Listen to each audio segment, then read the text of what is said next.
Hi hello నమస్తే welcome to cube TV. నేను మీ anchor.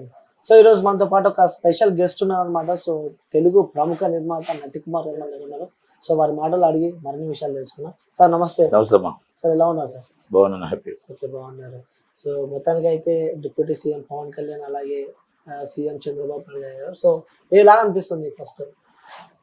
బ్రహ్మాండం బ్రో. ఎలాగుంటుందంటే ఒక్క సినీ హీరో, తిరుగులేని హీరో, మెగా ఫ్యామిలీ నుంచి అన్నయ్యకి రాని అదృష్టం, అన్నయ్యని మోసం చేశారు చాలామంది, నమ్మించి మోసం చేసే రాజకీయాల్లో. కానీ తమ్ముడిని మోసం చేయలేక ఎక్కడ పోయిందో అక్కడ ఎత్తుక్కోవడానికి మెగా ఫ్యామిలీలో ఒక వారసుడు వెళ్ళి డిప్యూటీ సీఎం అయ్యి దేశానికే గర్వకారణం, దేశానికే మోడీ గారు తీసుకొచ్చి, మోడీ గారు ఒక చిన్న పిల్లల అంటే ఆయన ప్రధానమంత్రి అని మర్చిపోయి అన్నదమ్ములు ఇద్దరిని కలవడం కానీ కలయిక కానీ ఇదంతా కూడా ఒక చాలా అద్భుతమైన పండగ. మెగా ఫ్యామిలీలో ఒక అద్భుతమైన పండగ.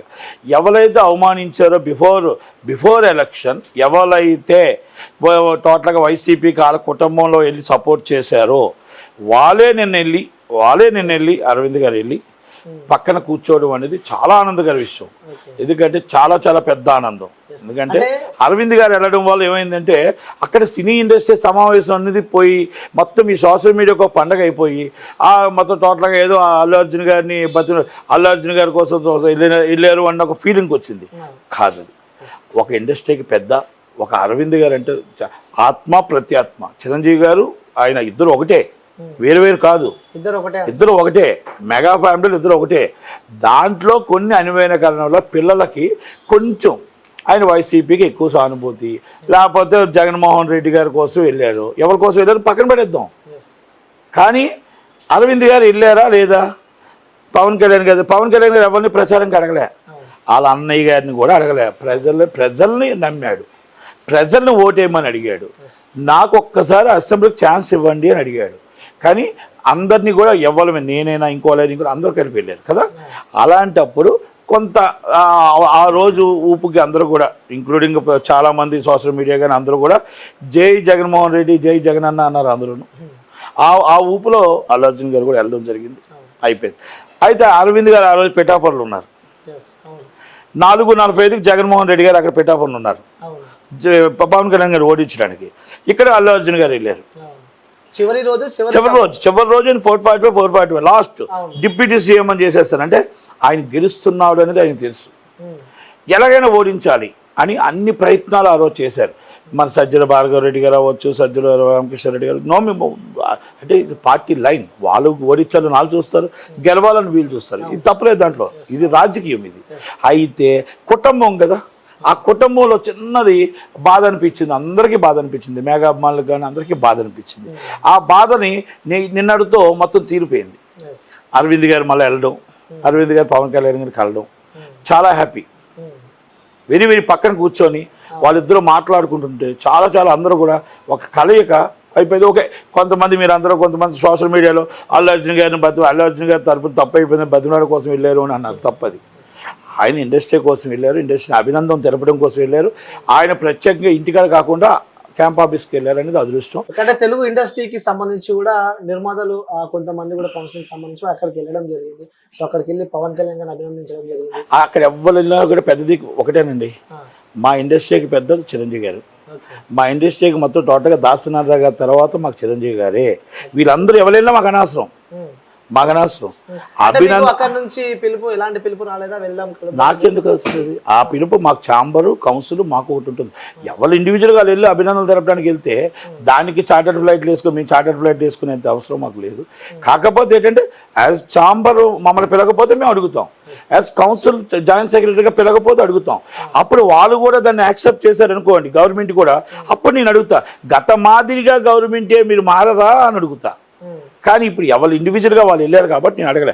అప్పుడు ఇదే మాట అందరూ ఇండివిజువల్గా పిలిచి నన్ను పిల్లలేదు అనుకోండి, పవన్ కళ్యాణ్ గారిని ప్రశ్నిస్తాను, నేను డైరెక్ట్ ప్రశ్నిస్తా. ఏం సార్ చిన్నవాళ్ళు కనబడట్లేదా? చిన్నవాళ్ళు గేటు దగ్గర ఆగిపోవాలా, పేదవాడు గేటు దగ్గర ఆగిపోవాలో అడుగుతా. కానీ ఆ పరిపాలన ఈ పాలనలో ఉండదు, ఈ కూటమిలో ఉండదు. ఎందుకంటే ఎప్పుడైతే వాళ్ళందరూ కలిపి వస్తున్నప్పుడు సక్కం మందే వచ్చి తక్కువ చిన్నవాళ్ళని ఎవరైనా తీసుకెళ్ళకపోతే ఆ రోజు చిరంజీవి గారు ఒప్పుకోలేదు. కనుక ఎట్టి పరిస్థితుల్లో ఆ విభజించు పాలించు దాంట్లో పవన్ కళ్యాణ్ గారి దగ్గర ఉండదు. మీరు ఇంకోటి నిన్న విన్నారో లేదో, ఇంతమంది బెంచ్ కారులతో వెళ్ళారు, మొత్తం టోటల్గా చార్టర్ ఫ్లైట్లతో వెళ్ళారు. కానీ ఆయన ఏంటో తెలుసా, వాళ్ళందరూ వెళ్ళి లోన కూర్చున్నారు. ఆయన బయట ఆగి సినీ కార్మికులు నించుంటే వాళ్ళ దగ్గర దిగి మెమోరాండం తీసుకున్నాడు. ఇది గొప్ప విషయమా? వాళ్ళందరూ కూర్చొని మొత్తం ఉదయం నుంచి రెడీ అయిపోయి కూర్చొని మొత్తం టోటల్గా అక్కడ అందరూ వెయిటింగ్ చేసింది. అది గొప్ప విషయమా? తీసుకోవడం చాలా గొప్ప విషయం కదా. అంటే ఆయనకి ఆలోచన ఏంటంటే సినిమా ఇండస్ట్రీకి, పేద ప్రజలకి, సినిమా నిర్మాతలకి, కార్మికులకి ఏ విధంగా చెయ్యాలి అని ఒక ఆలోచన ఆయనకు ఉంది. కొంతమంది గత గవర్నమెంట్ మాదిరిగా ఆ గవర్నమెంట్లో ఆ జెండా మార్చారు, ఈ గవర్నమెంట్లో ఈ జెండా మార్చారు, ఏ జెండాగా ఆ జెండా మార్చే కొంతమంది ఉన్నారు ఈ సినీ నిర్మాతలు. కొంతమంది ఉన్నారు, నో డౌట్. దాంట్లో జెండాలు మార్చే వాళ్ళు మా దాంట్లో ఉన్నారు, మమ్మల్ని విభజించే వాళ్ళు చాలామంది దాంట్లో ఉన్నారు. ఆ రోజు 2014లో చంద్రబాబు నాయుడు గారిని తప్పుదావ పట్టించిన వాళ్ళు మా దాంట్లో ఉన్నారు. ఆ రోజు రాష్ట్రంలో అభివృద్ధి చెందాలి అంటే కేసీఆర్కి భయపడిన వాళ్ళు ఉన్నారు. మా దాంట్లో ఉన్నారని నేను చెప్తున్నా, గవర్నమెంట్ కాదు. ఎవరు భలేనోళ్ళు, వీళ్ళంతా వీళ్ళనే ఉంటారు, వీళ్ళే ఉంటారు. అక్కడైనా మేమే, నేనే రాజు నేనే మంత్రులు, అక్కడైనా మేమే, ఇక్కడైనా మేమే, ఎక్కడైనా మేమని అంటారు కదా, అదే టైప్ వీళ్ళు. ఇప్పుడు మీరు ఒకటి వినండి, 2014 గవర్నమెంట్ వచ్చింది. ఇక్కడ కేసీఆర్ గారికి భయపడి మా ఆస్తులు పోతాయి అని చెప్పి చంద్రబాబు నాయుడు గారిని ఒప్పించి అప్పుడు డెవలపింగ్ అనేది కాకుండా ఆయన ఆపించింది. ఆయన వీళ్ళ మాట విన్నది తప్పు చేశారు. 2019 ఏం చేశారంటే అసలు వీళ్ళు అక్కడికి వెళ్ళలేదు, కొంతమంది వెళ్ళారు. నేను రెడ్డి మీరు రెడ్డి, నేను రాజు మీరు రాజు అని కొంతమంది వెళ్ళారు. ఆ వెళ్ళిన వాళ్ళందరూ యువి క్రైసిన్స్ అలా అవ్వచ్చు, ఓకే దిల్రాజు గారు అవ్వచ్చు, మేబీ ఇంకా చాలా మంది ఉన్నారు, పోసాని కృష్ణమురళి గారు, ఇస్ ఆలీ గారు, so many is the peoples ఉన్నారు. వాళ్ళందరూ వెళ్ళారు. వాళ్ళందరూ వీళ్ళు ఒక పథక ప్రకారం ప్లాన్ ఏం చేశారు, ఈ ఇండస్ట్రీని అవమానపరిచారు. చిరంజీవి గారిని మంచి చేసి మంచి వ్యక్తిని అవమానపరిచారు. అవమానపరిచిన దాంట్లో మా సినిమా ఇండస్ట్రీలో ఉన్నారు, బయట వాళ్ళు కాదు. మనం ఇండస్ట్రీని జగన్మోహన్ రెడ్డి గారిని అనొద్దు, మన జగన్మోహన్ రెడ్డి గారి సినిమా ఇండస్ట్రీని అవమానించిన మన దగ్గర కొంతమంది ఉన్నారు. ఈ పోసారి కృష్ణమూర్తి గారు, చిరంజీవి గారి విలువ తెలీదా? ఈ ప్రభాస్ గారి వాల్యూ తెలీదా? మహేష్ బాబు వాల్యూ తెలీదా? అల్లు అర్జున్ గారి వాల్యూ తెలీదా? వీళ్ళందరూ వాల్యూలు తెలియవా? మరి అలాగే ఆలీ గారికి తెలీదా? ఆలీ గారికి తెలీదా? రాజమౌళి గారి విలువ తెలీదా? అంటే వీళ్ళందరినీ కావాలని చేసిన ఇలాంటి వాళ్ళని ఏం చేయాలి? నమ్మక ద్రోహులు అంటారు. నమ్మక ద్రోహులు, కలమ్మ తల్లిని నమ్మించి మోసం చేసే వాళ్ళని ఏమంటారు? అది అవన్నీ మనం ఎదుటి వాళ్ళని అనేటప్పుడు మన దగ్గర ఎవరు ఇక్కడ మొత్తం టోటల్గా కోవిడ్లు ఉన్నారో చూసుకోవాలి. ఆ కోవిడ్లు 100% ఉన్నారు, నో డౌట్. ఏ రోజు ఒకటే చెప్తున్నాను, నేను ఇప్పుడు కూడా చెప్తున్నాను, మళ్ళా ఇండస్ట్రీ నుంచి ఒక ప్రోటోకాల్ ఉంటుంది. ఆ ప్రోటోకాల్ ప్రకారం ఛాంబరు కౌన్సిల్ మీటింగ్ పెట్టుకొని కూర్చొని అందరినీ మాట్లాడుకొని ఆ మాటల్లో ఎంతమంది వెళ్ళాలి, ఎలాగెళ్ళాలి. ఫస్ట్ ప్రోటోకాల్ సీఎం గారు, సెకండ్ ప్రోటోకాల్ డిప్యూటీ సీఎం గారు, థర్డ్ ప్రోటోకాల్ లోకేష్ గారు, ఫోర్త్ ప్రోటోకాల్ దుర్గేష్ గారు. Is the protocol. అందరం కలిపి అన్ని గ్రూపులు కలిపి మా కష్టం ఏంటి, విశాఖపట్నం ఎలా డెవలప్ చేసుకోవాలి, మేము ఎంప్లాయ్మెంట్ మాకు ఎంప్లాయ్మెంట్ ఎలాగవ్వాలి, మాకేమి కావాలి పరిశ్రమకి, ఇవన్నీ డిఫరెంట్ అన్నీ ఉన్నాయి. అవన్నీ మేము చేయడానికి అభినందనలు తెలపడానికి వెళ్తాం. అయితే ఎవరి ఇష్టం వచ్చినట్టు వాళ్ళు, ఇప్పుడు నేను వెళ్తున్నా లేదా ఇంకొకరు వెళ్తారు, వాళ్ళందరూ ఎవరికెళ్ళి వెళ్ళొచ్చు. కాకపోతే గొప్ప వాళ్ళు కాబట్టి చార్టర్డ్ ఫ్లైట్ వేశారు కాబట్టి అందరూ ఒక పిఆర్ఓ వచ్చి all heroes and villains and మొత్తం టోటల్ వచ్చేస్తున్నారు అన్నాడు. ఇండస్ట్రీకి సంబంధించిన వ్యక్తులు అందరూ చర్చిస్తున్నారు అన్నాడు. అరవింద్ గారు ఏం చెప్పారు? మేము అభినందన తెలపడానికి వచ్చాం, మేము ఇండస్ట్రీ నుంచి చర్చించడానికి వచ్చాం. అదే కానీ అక్కడ కానీ లేదు మేము ఛాంబర్ నుంచి వచ్చామని ఉంటే, అందుకే నేను ముందు రోజు పెట్టాను మారరా మీరు అని అడిగాను. మారరా అని అడిగాను. గత ప్రభుత్వం లాగే ఉంటారు అని అడిగాను. నాకు మొగమాటం లేదండి. ఇక్కడ ఎవరు తప్పు చేస్తే 100% నేను ఎదిరించి తీరుతా. నేను ప్రజల కోసం ఉంటా, ప్రజల పక్షాన్ని ఉంటా, అంతే తప్ప నేను ఎవరి కోసం మోచేతి నీళ్ళు తాగలే. నేను జగన్మోహన్ రెడ్డి గారు నేను అలాగా అక్కడ ఎదిరించాను. ఇక్కడ తప్పు జరిగితే ఇక్కడ ఎదిరిస్తా.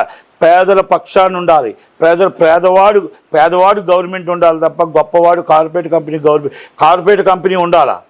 కార్పొరేట్ కంపెనీ పేదవాడి కాళ్ళ కింద తొక్కే గవర్నమెంట్ ఉండకూడదు. ఇది మనం గుర్తుపెట్టుకోవాలా. కార్మికుడు మన గేటు కాదు, గేటు లోన్ ఉండాలా, గేటు బయట కాపలా కాయకూడదు. అది గుర్తుపెట్టుకోవాలా. ఇది పవన్ కళ్యాణ్ గారికి తెలుసు, లోకేష్ గారికి తెలుసు, చంద్రబాబు గారికి తెలుసు. మార్పు వచ్చింది అనుకుంటే 100% ఈ గవర్నమెంట్ అందరినీ కలుపుకొని వెళ్తుంది. లేదు అనుకుంటే మళ్ళీ ఈ 5 నిన్న వచ్చిన 5 దాంట్లో అందరూ పవన్ కళ్యాణ్ గారు ప్రొడ్యూసర్సే. ఓకే, అంటే మేము అభినందించడానికి మాత్రమే వచ్చాము.